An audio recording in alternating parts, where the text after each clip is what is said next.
pertama kita akan mendiskusikan refleksi penerapan aksi nyata 3.1. Kalau sudah dilema etika itu. Kemudian yang kedua kita akan diskusi tentang rancangan program yang berdampak pada murid. Jadi sudah merancang program.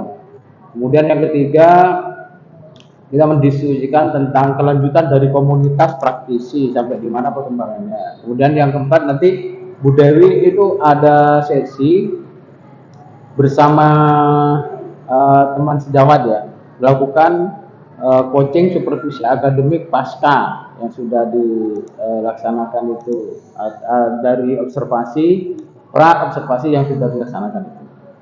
Nah itu aja. Jadi nanti keterampilan coaching menjadi penilaian bagi kita seperti apa Bu Dewi melakukan coaching supervisi akademik pasca ya. Nah kemudian selanjutnya saya sampaikan apresiasi dan penghargaan yang tinggi atas perjuangan Bu Dewi yang sudah di LMS itu kerja menyelesaikan tugas-tugasnya. Sudah kita sampaikan juga kepada kepala sekolah. Sekarang sudah berapa persen? 89 atau 90? Saya masih 88%, Pak. 88. Tapi belum mengunggah demonstrasi sama KAM, belum saya unggah. Koneksi antar materi. Iya. Nanti insya Allah itu bisa ditambah koneksi di antar materi itu ya. Tinggal finishing. Tinggal finishing. Baik Bu Dewi. Nah selanjutnya saya ingin lihat rubrik penilaian Bu Dewi yang digunakan untuk pra, kemudian observasi dan pasca. Ya. Oh ini Pak. Yang paskanya belum saya tulis Pak. Rencana sekali. Iya kan. Hari ini. Verli Fitria Fauridi, SPD, bahasa Inggris ya Bu Dewi ya? Iya. Saya izin minum kopi dulu ya. Saya kayak tarik bukunya nih. Ini kopi adik, alhamdulillah menyehatkan. Oh iya. Ini yang menemani saya ketika mengerjakan tugas-tugas LMS Pak Ali, jadi tidak gampang capek. Enak kopinya Bu? Selain enak juga menyehatkan. Kopi herbal ya? Iya. Baik, di bahasa Inggris ini waktu observasi siswa untuk mendiskusikan tentang benda-benda hewan, bangunan oke. Tiga tujuan, area pengembangannya, kemampuan menyebutkan oke. Aspek pengembangan ada 6. Baik, sudah lengkap Bu Dewi ya. Nah, selanjutnya nih tentang yang pertama diskusi aksi nyata di 3.1. Jadi kita tidak minta aksi nyatanya, tetapi kita mendiskusikan seperti apa yang telah dilakukan, bagaimana proses yang sudah dilakukan.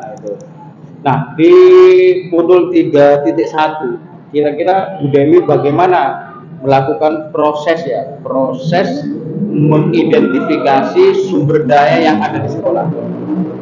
Sekolah apalagi di sini ya. Sekolah besar kan punya sumber daya. Bagaimana Bu Dewi mengidentifikasi sumber daya yang ada itu? Terima kasih atas kesempatannya Pak Ali. Dan terima kasih juga buat apresiasinya. Untuk modul 3.1 perlu saya koreksi sedikit atau mungkin saya yang salah. 3.1 itu pengambilan keputusan berbasis nilai kebajikan. Kalau yang identifikasi aset kalau tidak salah itu 3.2 Pak. Ya. Jadi di sini ditanyakan sumber daya ada ya. Jadi kita kelanjutan dari 3.1, kemudian bagaimana Bu Dewi menemukan mengidentifikasi sumber daya yang ada di sekolah. Iya. Terima kasih. Seperti Pak Ali ketahui, di sini salah satu sekolah kota, walaupun ada di bagian pinggiran. Beberapa hari yang lalu saya sudah melakukan identifikasi aset, baik secara formal maupun biasa saja secara santai dengan beberapa unsur-unsur sekolah. Secara santai kan tidak apa-apa ya Pak Ali ya, kita mengadakan identifikasi aset, misalnya berbincang-bincang santai dengan para guru, dengan wali murid, tidak harus resmi kan tidak apa-apa. Itu yang kemarin saya lakukan. Yang resmi pertama, otomatis saya menemui kepala sekolah Bu Uni untuk mendata aset-aset yang ada, bukan mendata sih, berdiskusi masalah aset yang kita punya di sekolah ini. Alhasil yang pertama saya identifikasi pertama dari modal manusia, dari kepala sekolahnya dulu. Dari hasil berbincang-bincang dengan guru, kepala sekolah, banyak aset yang saya dapatkan dari modal manusia sampai modal finansial. Kemudian proses selanjutnya saya berbincang-bincang santai dengan beberapa guru dalam beberapa kali kesempatan, tidak hanya satu kali. Karena saya tidak mengundang langsung floor berapa orang guru, tapi saya ada ajak 3 sampai 4 guru, saya berbincang-bincang. Tetapi pada saatnya nanti ada momen untuk mengundang. Seperti yang pendampingan dulu ya itu ya Pak Ali ya. Kemudian ada juga kalanya pada sebuah rapat kemarin, pas rapat, di sela-sela rapat, saya juga menyempatkan untuk diskusi identifikasi aset itu. Itu yang saya dapatkan ya 7 aset yang kami punyai di sekolah ini, dari manusianya, sosial, agama. Artinya dari 7 aspek itu lengkap ada ya. Insya Allah sudah ada. Kemudian Bu Dewi, adakah kendala yang dialami dalam mengidentifikasi sumber daya itu? Kemudian solusi yang Bu Dewi terapkan atau lakukan itu apa? Ya. Kendala yang saya jumpai itu biasa pada aset politik. Antara aset politik dengan aset sosial itu ada kerancuan menurut saya sendiri. Politik. Karena pemahaman kami, pemahaman guru-guru atau mungkin juga siswa, politik itu berkaitan yang seperti politik praktis itu Pak. Bukan, politik itu kebijakan. Itu mungkin kebijakan. Tapi yang sosial itu juga, yang sosial itu mungkin kerjasama dengan pihak eksternal ya, atau mungkin juga yang saya cantumkan kemarin, bagaimana sistem kekeluargaan di sekolah ini, apakah itu juga masuk ke dalam sosial ya Pak ya? Interaksi. Karena saya masukkan di situ, bagaimana sikap kepala sekolah kepada bawahannya, itu juga masuk sosial ya Pak.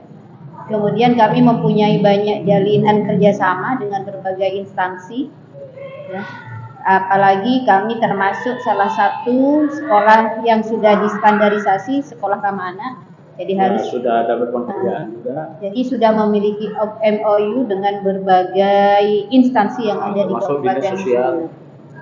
Itu berarti masuk sosial ya Pak ya. Ya. Kemudian hambatan lainnya lagi mungkin dengan wali murid. Kalau wali murid mungkin pengetahuan mereka terbatas, yang tahu hanya gedung, ya, guru-guru dan sebagainya. Aset itu dianggap fisik ya. Kemudian mungkin pemanfaatannya sekarang yang agak menjadi kendala. Misalnya ada beberapa Chromebook yang kami miliki di sini, bantuan dari Jawa Timur kemarin. Kurang maksimal? Iya, penggunanya kurang maksimal karena memang aplikasinya terbatas. Jumlahnya juga terbatas. Kemudian harus ada email dari siswa. Jadi kami kemarin itu menyiasati satu email siswa dimasukkan di sana dan diganti-ganti. Soalnya hanya Chromebooknya 15, yang akan menggunakan kan banyak. Jadi itu salah satu hambatan penggunaan aset Chromebook. Kemudian tidak bisa aplikasi yang banyak seperti laptop-laptop biasa. Karena khusus itu. Iya, khusus. Itu mungkin Pak Ali untuk identifikasi aset. Artinya langkah-langkahnya penyelesaiannya gitu ya. Jadi tidak semua akun murid dipasang di Chrome. Iya, gitu. Oke. Kemudian itu Pak Ali, jaringan WiFi kami sering bermasalah. Ada timbul tenggelam. Ya, sama di beberapa tempat itu. Jadi ketika kami melakukan pembelajaran dengan online seperti itu, biasanya mengalami kendala seperti itu. Oke. Baik Bu Dewi ya. Kemudian gimana nih perasaan Bu Dewi setelah berhasil seperti tadi ya? Ini diidentifikasi, masukkan, golongkan 7 aset ini di sini. Gimana perasaannya Bu Dewi setelah menyelesaikan tugas itulah? Otomatis senang ya Pak, karena pertama, saya harus melakukan kolaborasi dengan berbagai pihak, terutama dengan siswa atau wali murid. Yang notabene kan susah untuk mengatur jadwalnya. Betul. Jadi saya siasati 1 atau 2 orang dari wali murid yang terdekat yang saya tanyakan. Dan mungkin juga pengetahuannya juga terbatas. Jadi yang saya optimalkan mungkin pada rekan guru dengan kepala sekolah, identifikasi asetnya. Oke. Nah, kemudian Bu Dewi, ada beberapa mungkin aset yang digunakan ya di kelas untuk pembelajaran, untuk kepentingan siswa kan itu ya. Iya. Nah, apa pertimbangan Bu Dewi menggunakan aset-aset itu untuk kepentingan? Maksudnya aset ini penting nih untuk siswa. Apa pertimbangan salah satu? Di kelas aset otomatis penting, misalnya seperti papan tulis dan sebagainya. Kemudian kenyamanan kelas itu sendiri, ventilasinya, ya itu kan menjaga mood siswa ya Pak. Artinya pertimbangannya tetap berorientasi kepada Pada siswa ya, siswa, iya. kenyamanan siswa Ya, belajar. benar. Seperti bangunan baru ini, yang baru direhab itu kan kondisinya sangat panas Pak. Panas ya. Panas sekali kan, gentengnya diubah. Sudah diubah? Diubah itu semua sama kayak apa itu Pak? Kayak seng itu. Ya sudah diganti. Sudah. Ini kan daknya dari dinas Bang. Sudah diganti. Jadi saya siasati. Maksudnya diganti dengan genteng biasa? Enggak, maksudnya dulu kan genteng. Oh, ya sekarang masih panas toh? Panas ya. Solusinya saya membelikan apa namanya kipas. Pas kelas Bu Dewi juga di situ? Iya, kelas saya. Ini 2 kelas kan cuma rehab. Padahal nggak rusak, nggak apa itu. Kemudian Bu Dewi, apa terdapat sumber daya lain yang bisa diidentifikasi di sekitar sekolah lah, yang bisa apa namanya, yang bisa diidentifikasi ya? Sebenarnya kalau untuk sekitar banyak sebenarnya Pak. Seperti misalnya di sini banyak home industri, kerupuk atau camilan-camilan yang menjadi ciri khas di sini ya Pak. Kerupuk, ada amplang, terus tambak garam. Cuma kami belum bisa memaksimalkan penggunaan itu. Kemarin hanya tambak garam, kami sekedar melihat-lihat, dan ada salah satu guru mencoba membuat miniatur pembuatan garam. Bisa. Alhamdulillah Pak Fauzan itu berhasil, tapi bentuknya tidak besar seperti kristal kecil kayak micin-micin. Iya, lebih halus ya. Tapi itu ya, dari air laut. Iya. Medianya pakai apa Bu? Wadah plastik itu, talam plastik itu dijemur saja? Dijemur saja. Dijemur di atas sana genteng. Berapa hari? Berapa hari kira? Lebih lama kok Pak, agak lama. Harinya saya tidak tahu pasti. Beliau kan guru IPA ya? Iya. Baik. Nah ini Bu Dewi terkait dengan pengambilan keputusan ya. Jadi tadi sumber daya, sekarang pengambilan keputusan di modul 3.1 kita refleksi ya. Iya. Nah, berdasarkan hasil pemetaan yang Bu Dewi lakukan, bagaimana pemetaan atau sumber daya itu mempengaruhi keputusan Bu Dewi? Artinya sumber dayanya banyak. Bu Dewi kan harus memutuskan nih, mana yang mau dipakai, mana yang sesuai deh. Gimana? Apa saja yang mempengaruhi keputusan Bu Dewi untuk itu? Ya, otomatis yang pertama saya meninjau dulu materi-materi apa saja yang harus saya sampaikan ke siswa. Kemudian media, kira-kira media apa yang sinkron dengan materi itu yang ada di Artinya sekolah. Ada relevansi ya? Ya, misalnya seperti saya proyektor. Di sekolah di sini ada 3 proyektor. Saya gunakan salah satunya. Ini punya 3? Iya, ada 3. Ya, yang dulu-dulu ada sebenarnya tapi sudah rusak kan dari dulu Pak. Lebih dari 5 kayaknya. Tapi sudah rusak jadi. Yang aktif 3 lah. Yang aktif 3. Itu salah satunya. Jadi ketika ada diferensiasi konten, itu saya gunakan untuk menyajikan materi yang berasal dari YouTube. Kemudian mencari bahan-bahan dari YouTube. Itu mungkin salah satu yang digunakan untuk pembelajaran saya. Kemudian lapangan ini kan digunakan untuk pembelajaran olahraga. Kemudian kami menyediakan gamelan karena di sini banyak siswa yang berpotensi di non akademik. Jadi kami menyiasati dengan aset seperti itu, gamelan, drum band atau ekstra-ekstra yang lain biar anak-anak tersalurkan. Karena memang non akademiknya untuk anak di sini lebih dominan. Oke. Untuk mengambil keputusan Bu Dewi. Iya. Hal apa yang perlu dikembangkan atau dievaluasi dari seorang Bu Dewi ini? Jadi misalnya Bu Dewi sudah mengambil keputusan, ternyata keputusannya kurang tepat nih. Nah, apa yang perlu dievaluasi dari keputusan-keputusan yang pernah diambil? Saya mungkin berdiskusi lagi, perlu orang lain. Karena kalau saya refleksi sendiri, mungkin refleksi itu tidak objektif, mungkin bisa. Perlu orang lain untuk melihat kebermanfaatan dari aset yang saya gunakan waktu itu. Jadi saya biasanya kadang berdiskusi ringan dengan siswa, bagaimana pemahaman mereka kan tidak tahu. ternyata tidak efektif tadi, anak-anak belum paham materi ini walaupun saya menggunakan media ini. Jadi dari sana kita tahu bahwa aset itu sebenarnya tidak bagus untuk siswa. Atau mungkin saya bertanya-tanya dengan guru lain, saya sudah menggunakan ini tapi kenapa kok itu bincang-bincang kecil mungkin bisa mengidentifikasi walaupun sedikit bahwa aset itu bermanfaat atau tidak. Mungkin seperti itu ya Pak Li. Iya, bisa. Itu bagus Bu Dewi, jadi mengevaluasi itu butuh orang lain biar mereka itu objektif ya menilai kita lah istilahnya. Nah, kemudian menurut Bu Dewi ini hal apa yang mendukung keputusan yang diambil Bu Dewi?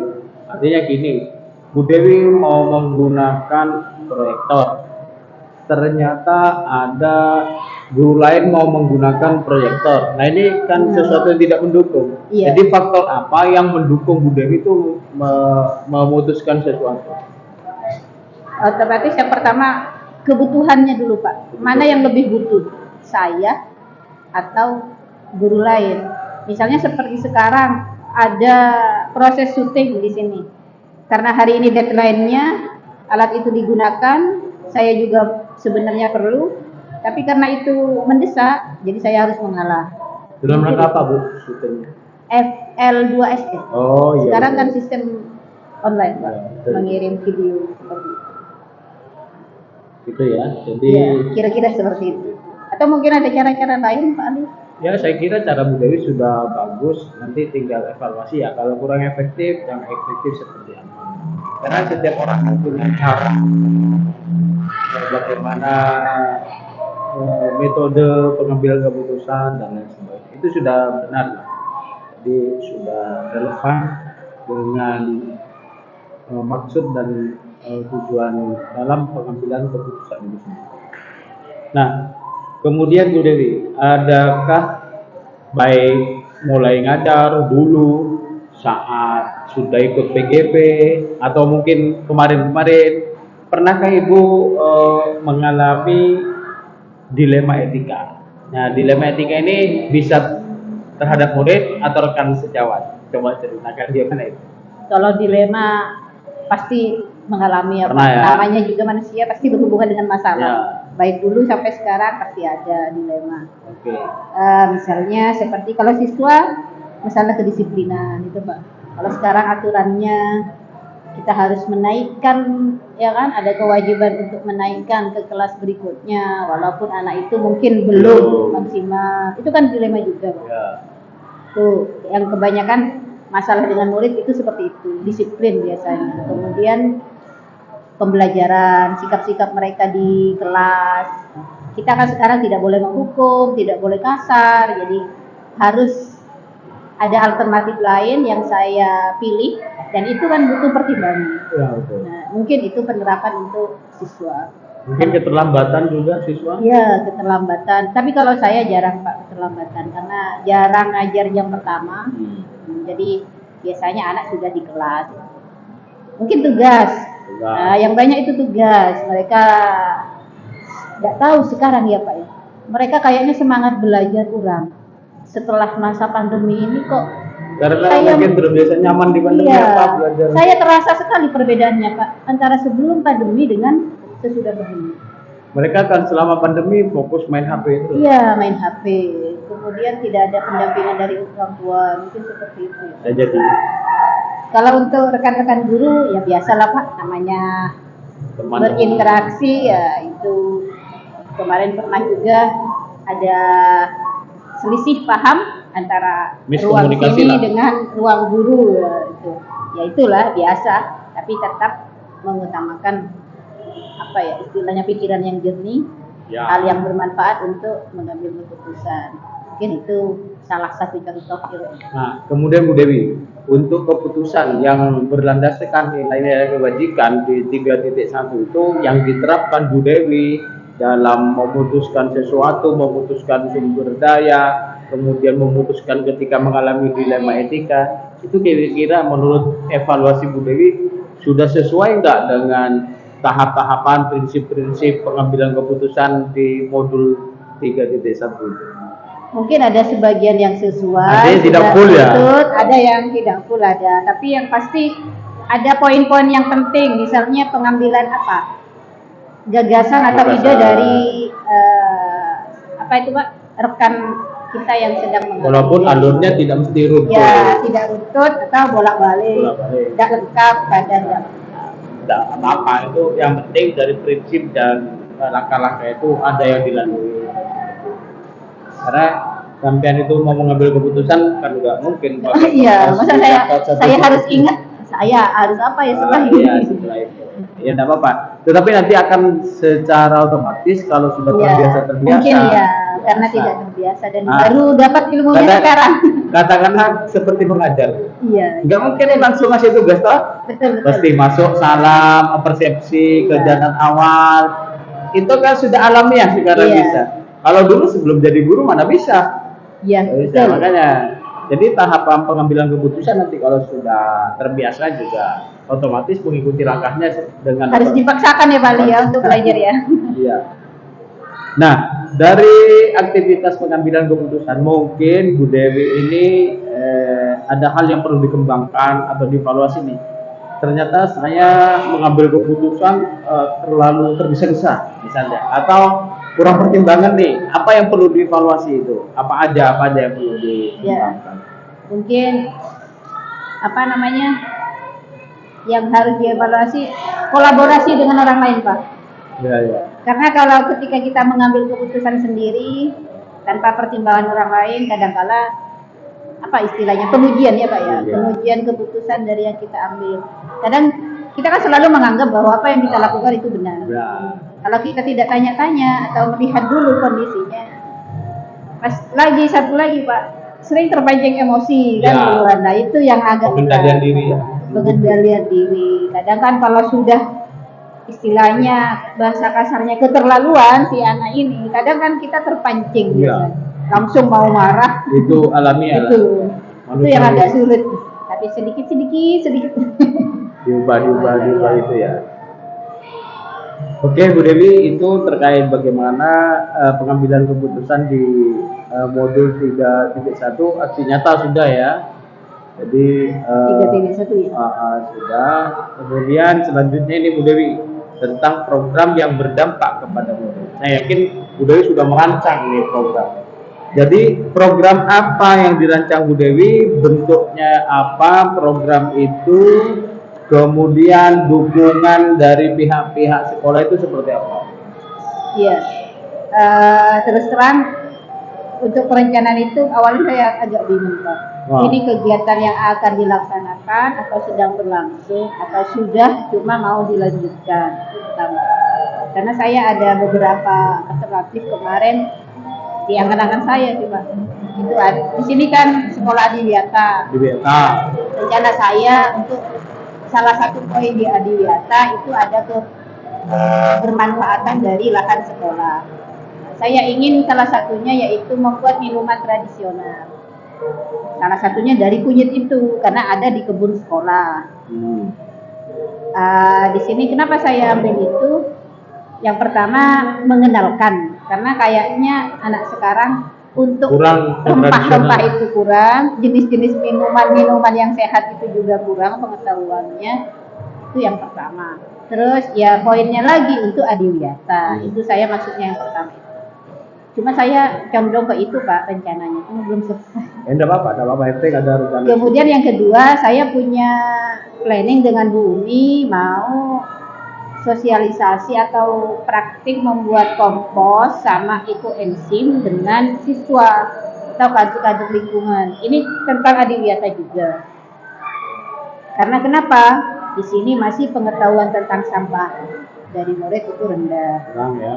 Tetapi kegiatannya ini insya Allah masih tanggal 12 bulan depan. Apakah saya bisa mengambil itu atau yang pertama saja? Karena itu sudah berlangsung. Sedang berlangsung. Satu saja, jadi. Ya maksudnya lebih enak yang pertama yang minuman. Yang berlangsung aja dulu. Iya berlangsung aja. Takutnya tidak nutut ya Pak ya. Kalau nanti aksi nyatanya gitu. Jadi yang ada ya di planning dikembangkan gitu. Dan tidak berkaitan dengan pembelajaran saya kan tidak apa-apa ya Pak. Program itu sembarang. Iya yang penting program, kan termasuk mungkin ada P5 yang bisa Iya. dijadikan gitu ya. Iya, saya mau ngajari anak-anak bagaimana membuat minuman kunyit asam. Iya, jadi programnya itu sebut aja Bu, misalnya pemberdayaan lingkungan sekolah secara produktif, apa Judulnya namanya ya, minuman tradisional, pokoknya dikasih judul yang berbentuk program lah itu. Seperti tadi, ekoenzim cukup, programnya ya pembuatan ekoenzim, misalnya, contohnya kayak. Apa nanti dibedah lagi pada pendampingan enggak ya? Pada saat pendampingan keberapa? Pendampingan 6 itu nanti berbeda ya. Jadi kita cross check terhadap aktivitas 1 bulan setelah ini. Karena nampaknya P6 2 minggu lagi langsung mulai. Ini barengan dengan perpisahan yang belum ya. Iya. PPDB, Iya. kenaikan kelas. PPDB kan masih Juli Pak. Iya, ya bareng itu kan mulai sekarang sudah. Ya mudah-mudahan saya pas wisudanya anak itu tanggal 10 Pak, mudah-mudahan enggak stres. Tanggal 10 itu sudah mulai PI. Iya. Saya Ya jangan milih tanggal 10. Iya. Saya kemarin kala cepat buka HP. Lihat cek di sana. Ya pas Seperti ngajar itu Pak, tiba-tiba setelah Ah. ngajar sudah full pasti jadwal. saya tawarkan itu. Saya tanggal 10 itu wisuda anak saya yang di Pace yang SMP. Otomatis kan Jumat Sabtu. Nah, menurut BDW lanjut ya. Iya. Ketika Bude punya rancangan program, mungkin sudah juga melaksanakan. Apa tantangan yang dihadapi? Kan kadang tidak mulus-mulus juga. Iya betul. Seperti tadi semangat yang pertama. Awalnya membangun semangat itu awalnya karena apa? Yang dirasa program saya itu kan tidak kekinian, Ah. tidak menarik. Dianggap program Dianggap tidak klasik. menarik. Pak. Iya, kan sekarang teknologi lah istilahnya. Kalau udah digital bukan program. Iya. gitu. Setelah itu kami siasati. Yang pertama tidak langsung membuat itu, tapi nanti mereka harus browsing dulu tentang berbagai manfaat rempah itu, kemudian bagaimana membuatnya, apa bahannya itu suruh cari sendiri. Ada Chromebook. Itu sekaligus menghadapi cara ya, Iya, tantangan iya, itu ya. itu setelah mereka mencari, nanti diberi waktu untuk membuat bahan presentasi dari hasil itu dalam bentuk PPT. Jadi rencananya itu mau diajarkan bagaimana membuat PPT. Hasil browsing mereka dituangkan dalam bentuk PowerPoint itu, Pak. Mereka kan belum tahu juga. Meskipun kota, tapi ternyata untuk IT-nya belum. Terpisah dengan P5 ya, proyek beda. Rencananya mau proyek juga ini. Langsung digabung. Iya. Kan tidak apa-apa ya Pak, ambil Apa-apa. proyek. Tapi judulnya jangan dikatakan proyek apa proyek. Iya, jangan ada P5-nya. Oh. Jadi programnya saja. Iya. Gitu ya. Iya, sekalian lah Pak maksudnya. Mendayo. Nah. Nggak apa-apa karena memang Tapi kan kegiatannya semuanya kan Nggak, banyak kalau menggunakan siswa. kalau di P5 kan bukan kelas Bu Dewi aja maksudnya. Iya, Jadi iya. kelas lain juga. Jadi itu diambil programnya. Karena kami coba membuat minuman itu ternyata antusias mereka. apalagi dingin-dingin ya. Iya, dari pertama mereka kayak wah membuat kunyit asam. Gitu. Terus prosesnya gimana membuat? Bu Dewi buat sendiri. Sederhana. Iya sama Burina kan yang bisa. Terus gimana? Ya itu Kunyit, gula merah, bahannya asam, Oh. kapulaga, sama apa itu satunya? Kunir bubuk sebagai biar warnanya lebih Kuning. Itu saja kapulaga sama dada itu sudah Pak. Itu prosesnya. Sama gimana? garam sedikit. Ya itu apa namanya? Kunyit bisa diparut, Di blender. bisa di blender, bisa hanya diiris-iris. Itu nanti di apa? Direbus bersama asam, gula merah, ditambah garam sedikit pada bagian akhirnya. Itu udah sederhana kan Pak? Terus ampasnya nggak dibuang. Dibuang setelah mendidih berapa lama, berapa menit, dibiarkan dulu mengendap sebentar, baru dipindah. Anunya, takarannya Bu, antara gula. Oh gula sama itunya. Kalau gula itu 1 kilo, karena ini minuman bukan jamu Pak. Kalau jamu lebih banyak kunyitnya. Karena kita orientasinya ke minuman. Gula itu 1 kilo, kunyitnya itu hanya 1/4 saja. kemudian ada asamnya hanya 1 ounce saja. Kalau garamnya hanya sedikit, karena untuk biar hambar saja. Terakhir kalau sudah dimatikan kompornya baru dikasih Manis garam. gitu. Manis, tapi manis-manis, ada asamnya. Ya, artinya manis tapi tidak terlalu bau Tidak kunyit. tahu, iya. Ternyata anak-anak suka semua. Ya kalau sudah pas formulasinya itu atau formulanya ya dicatat kalau 1 kilo Iya, bandingannya iya, itu. kemarin kan kami anak-anak nih browsing dulu. Ah. Browsing, ada perbandingan antara minuman yang untuk jamu dengan yang untuk minuman segar. Mungkin kalau jamu kan lebih kental. Ya, 1 kilo kunyit itu hanya setengah atau seperempat gulanya. Jadi rasa kunyitnya. Memang kunyit Ya, ya dia. iya. Itu dari formula bahannya kan ya. Iya. Oke. Kemudian Bu Dewi, kita lanjutkan tentang perkembangan komunitas praktisi. Kemarin di PI 2, di PI 3 sudah kita merancang dan membangun komunitas praktisi. Nah, bagaimana peran komunitas praktisi itu terhadap proses pembelajaran di kelas ibu terutama atau di kelas yang lain? Gimana, apa kelas lain pernah dipantau dengan komunitas itu kurang, kemudian diskusi atau seperti apa perkembangannya? Kalau komunitas yang kami bangun itu seperti kemarin kali, komunitas pengajar kelas 7, kami tidak langsung memantau, hanya mengadakan setiap beberapa, mungkin 1 bulan atau 1 bulan 2 kali itu membahas apa saja kendala-kendala yang ada di kelas yang dijumpai oleh para guru, dibahas bersama kepala sekolah. Kemudian juga membedah modul, kemudian perkembangan sampai mana siswa, tingkat keberhasilan siswa dalam belajar. Atau mungkin membahas juga, kemarin sempat membahas tentang B5, sama-sama dibahas. Kadang mengikut sertakan siswa juga. Untuk artinya Bu Dewi terlibat di dalamnya. Insya Allah terlibat. Oke. Kemudian dari perjalanan komunitas praktisi itu ada nggak perubahan ya yang membanggakan, membahagiakan ke Ibu? Sebelum itu TGP kayaknya komunitasnya biasa-biasa aja rapatnya. Setelah ada komunitas kok ada perubahan, mungkin guru lain merasa bahwa sudah ada wadahnya atau gimana perubahan yang dialami? Ada, tapi tidak begitu signifikan sih Pak. Seperti misalnya pada saat saya mengadakan apa itu di depan sosialisasi tentang budaya positif, mereka punya kayaknya ada aura-aura positif, tanya-tanya lah ke saya gini. Ada respon nggak ya? Ada respon. Ternyata kita tidak boleh menghukum dan seperti ini, tanya-tanya. Kalau seperti ini harus bagaimana? Jadi ada ketertarikan. Kemudian ada dari beberapa teman guru yang langsung, iya saya mau mendaftar untuk ikut CGP yang angkatan 8, 9 itu langsung banyak waktu itu. Cuma sayangnya yang masuk hanya, ada yang masuk. Yang 9? Iya, yang 8 sama 9. Untuk 9 kan belum pengumuman. Ya nggak ada yang ikut. Kan yang itu, yang pengumuman itunya Pak, EC-nya. Iya. Itu sudah ada masuk. Tapi ada yang ada PP 8 alhamdulillah, menunggu tugas itu. Baik, Bu Dewi, jika program ini selesai bulan depan atau bulan berapa selesai, apakah komunitas praktisi eksis atau mau bubar? Ya harus eksis lah Pak. Jalan, ya. Saya malah berencana nanti. Apa rencananya? Rencana setelah saya, insya Allah kalau lulus, mudah-mudahan lulus ya.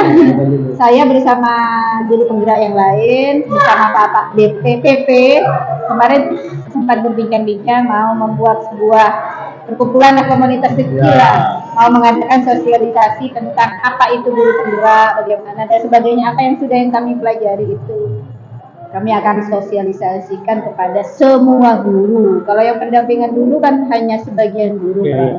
Betul. Kami akan berkolaborasi seperti itu. Nah, untuk memuluskan tanda kutip ya, menjalankan, meningkatkan, mengembangkan apa yang menjadi rencana Bu Dewi, dukungan apa yang dibutuhkan? Otomatis pertama dukungan kepala sekolah itu pasti. Dukungan KS ya. Dukungan rekan guru ya. Punya rencana tapi teman guru tidak mendukung, nggak mau, ya percuma. Betul. Cuma masih sama-sama sibuk di Pak PP-nya sih. Betul. Kemudian sekarang kegiatan sekolah juga banyak. Padat. Di sini berapa kali monif itu ada di sekolah penggerak, monif dari Kemenak ke sini juga. Kemenak bagus ini bikin sekolah Pak. Ya karena ada guru agama. Perpisahan, iya. Maksudnya itu kan ambil sampel-sampel saja. Iya. 3 sekolah di Sumeneb, SMP 5 kedapatan. Sekolah penggerak ambil SMP 5 juga. Padahal kan ada sekolah penggerak 1, 2 itu. SMP 1, SMP 2, SMP 3 kan penggerak Nggak 1. apa-apa. Bagus, berarti ada CGP-nya di tinjau. Kita tiap hari sibuk tanya. Untung kemarin dari BPDP nggak kena sampean ya. Iya. Kalau dimulut juga tuh. Nggak ada sudah saya makan. Itu diwawancarai guru, diwawancarai sampean, guru 2 orang. Aduh. Wawancara, ngisi survei, testimoni, video syuting. Aduh. Lama dari pagi sampai siang. Alhamdulillah. Saya ke Pengarangan 3 dari jam 8 itu pulang jam 12. Pak. Saya baca WA yang saat itu, aduh, Mak, hari Kamis untung saya ada sama Pak Edwin itu. Rencananya kan SD Pengarangan dan SMP sini. Alhamdulillah itu Saya butuh kemis, paling butuh itu. Karena hari kemis itu saya sudah yang ada kemis. Makanya saya sebelumnya itu gini, saya cari PP yang hari kemis, di sekitar Sumeneb di SMP. ada tuh. Ternyata ada Pak Agus tapi ke pulau, ke Sepudi nggak bisa. Mana SMP lagi ya? Pak Fosan enggak, Pak? Enggak Gimana? kena. Pak Fosan enggak kena. Pak Bosan pernah begini kan keluar dari kota. Oh iya. Keluar maksudnya cari sekolah di Iya, kota. iya di luar Kan kota. hanya SMA 2, SMP Pengarangan 5, 3, SMP Pengarangan. 5. Itu kemungkinannya ada. Oh, itu enggak kena yang pintar-pintar. Jadi, jadi ya udah. Hari Kamis yang ada itu langsung. Alhamdulillah ya, saya mungkin nggak sudah gerak. Ya, itu salah satu evaluasi lah untuk meningkatkan kita aja. Saya diwawancara, ngisi survei saya diwawancara tuh. Tapi siang ya, Pak ya. Ya kita siap. Ya mereka bilang, Ali siapa yang mau disurvei? Saya, nomor 1. Langsung saya jawab gitu. Saya yang pertama. Saya nggak mau BPP yang lain dulu. Saya tanggung jawab. Saya dulu koordinatornya. Hanya sebagian PP. 2 orang, 2 BP. Oke, Bu Dewi di terakhir ini saya kira sudah selesai Bu Dewi ini ya tentang tidak banyak sudah ngomong sekitar 1 jam ini tentang komunitas praktisi itu. Kemudian berikutnya Bu Dewi melakukan coaching ya dengan rekan sejawat pasca observasi. Apa yang perlu Bu Dewi lakukan? Nah, perhatikan langkah-langkahnya Bu Dewi. Yang pertama, Bu Dewi itu harus menyampaikan tujuan percakapan pasca itu dari hasil analisis data observasi. Jadi baca data hasil observasinya itu apa, yang perlu diobservasi di pasca itu, analisisnya seperti apa, tujuannya itu apa. Jadi salah satu tujuannya yang mendiskusikan, mengevaluasi, merefleksi kegiatan observasi itu, analisis seperti apa dan lain sebagainya. Kemudian yang kedua, Bu Dewi melakukan kegiatan percakapan umpan balik dengan rekan sejawat ya. Revisi? Melakukan percakapan umpan balik ya dengan rekan sejawat. Ini dicatat di catatan pasca ya, ada lembar catatan pasca dicatat di sana. Jadi Bu Dewi bertanya apa, ngomong apa, mereka jawab apa, itu dicatat dulu. Inti-intinya ya, poinnya. Kemudian Bu Dewi juga melakukan percakapan di area pengembangan.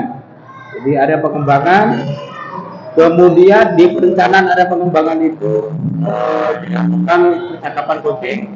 Kemudian berikutnya Bu Dewi juga menggali rencana aksi pengembangan diri dari teman sejawat itu. Bu Dewi kan sudah melakukan kegiatan pra, membimbing bagaimana membuat RPP, ya, kemudian mengajar mereka dan Bu Dewi melakukan observasi. Tinggal merefleksi itu semua kan. Kemudian di sana ada aspek penilaian oleh PP. Jadi saya melihat langsung dengan rubrik yang sudah ada. Kemudian di akhir nanti kita akan berjumpa lagi 10 menit setelah Bu Dewi melakukan coaching supervisi. Nah, di situ kita akan merefleksi kegiatan sehari ini. Maksudnya kegiatan PI 5 pendampingan hari ini ya. Hari ini. Mungkin ada yang ditanyakan, Bre? Jadi nanti semua percakapan kami ditulis di sini ya Pak ya. Jadi ini dari refleksi dari direfleksi, ditulis direfleksi. Kemudian ini berarti dari saya. Di percakapan dan catatan apa yang diomongkan dan yang dijawab itu di topik percakapan. Di area pengembangan, gitu. Ada kan konten. Jadi kalau tidak cukup nanti mungkin dari tulisan tangan diketik ulang nggak apa-apa, gitu ya. Nah kemudian itu usahakan nanti berikan ke PPE dalam, saya minta PDF-nya saja di PDF-kan, kemudian di lokam 4 di bawah, lokam 4, di lokam 6, 5 di bawah. Barangkali nanti dikumpulkan ke BPKP, kita tidak tahu diminta buktinya dan sebagainya, gitu ya. Oke, baik Bu Dewi, kalau ada pertanyaan silakan.